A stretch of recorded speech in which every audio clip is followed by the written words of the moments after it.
কিছু শ্বশুর আর শাশুড়ি আছে জালেম, বেয়াদবি মাফ করবেন, কিছু শ্বশুর আর শাশুড়ি আছে নিজের মেয়েকে দিনের 9টা 10টা পর্যন্ত ঘুম বানায় রাখে, আর ছেলের বউকে রাতের 4টা বাজে উঠায় দেয়, উঠে তাহাজ্জুদ পড়ো, এরপরে নাস্তা বানাও। উদ্দেশ্য তাহাজ্জুদ না, উদ্দেশ্য নাস্তা বানানো।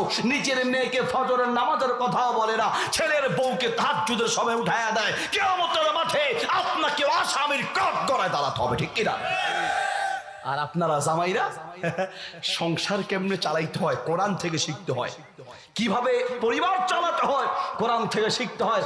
মা বাবা বললেই যাইয়া বউয়ের উপরে মাইর শুরু করবেন, বউকে পিটানো শুরু করবেন, নির্যাতন করবেন, ইসলাম এই সুযোগও দেয় নাই। হ্যাঁ, বউয়ের পক্ষপাতিত্ব করে মা বাবার সাথে খারাপ আচরণ করা যাবে না, তাই বলে বউয়ের উপরে নির্যাতন করবেন, ইসলাম এই সুযোগও দেয় নাই।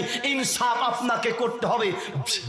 সৌদি আরবে এক যুবক বিয়ে করে এক আলেমের কাছে গেলেন, গিয়ে বলছেন ইন্নী তাজাওয়াজতু শাইখানা, শেখ আমি বিয়ে করেছি, আমার সংসারটা সুখের হবে কিভাবে, আমাকে একটু উপদেশ দেন। 1 নাম্বার উপদেশ দিলেন, শোনো, তুমি তোমার বউকে দিয়ে শান্তি পেতে হলে তোমার ঘরে ইসলাম ঢুকাও, তোমার ঘরে দ্বীন ঢুকাও, তোমার ঘরে আল্লাহর কোরআন দাও, তোমার ঘরে নবীর হাদিস দাও। তোমার মা বাবা, তোমার ওয়াইফ, তোমার বাচ্চা এবং তুমি নিজে পরিবারের মধ্যে যেই ঘরে দ্বীন থাকবে, ইসলাম থাকবে, সেই ঘরে আল্লাহর রহমত আর বরকত আর শান্তি থাকবে, ঠিক কিনা? 2 নম্বর হলো, শোনো, তোমার এই বউ তার মা ছেড়ে এসেছে, তার বাপ ছেড়ে এসেছে।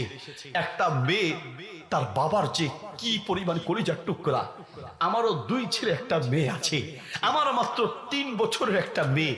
আমি এখনই ভাবি যে আমার মেয়েটাকে আমি আরেকজনের হাতে কি করে তুলে দিব, আমার মেয়েটাকে আমি কি করে আমার ঘর থেকে বের করব। আমার এখনই চিন্তা লাগে, একটা মেয়েকে তার বাবার কোল থেকে নিয়ে আসার মানে সেই মা বাবার কলিজার টুকরাকে নিয়ে এসেছো, ঠিক কিনা? আর তুমি কথায় কথায় শোনাও, এই মেয়েটা তার মা বাবা, আত্মীয় স্বজন, ভাই বোন সব ছেড়ে তোমার কাছে এসেছে। তুমি আর তোমার মা বাবা মিলে যদি তাকে মা বাবা আর আদর আর ভাই বোন সমস্ত পরিবারের সমান আদর আর ভালোবাসা দাও, তাহলে সংসার সুখের হবে। আর না হয় মেয়েদের চক্রান্ত বড় কঠিন, এই মেয়ে তোমার পরিবারকে ভেঙে টুকরো টুকরো করে দিবে, ঠিক কিনা? বউ ঠিক করতে হয় কিভাবে, ইসলাম থেকে শিখতে হয়।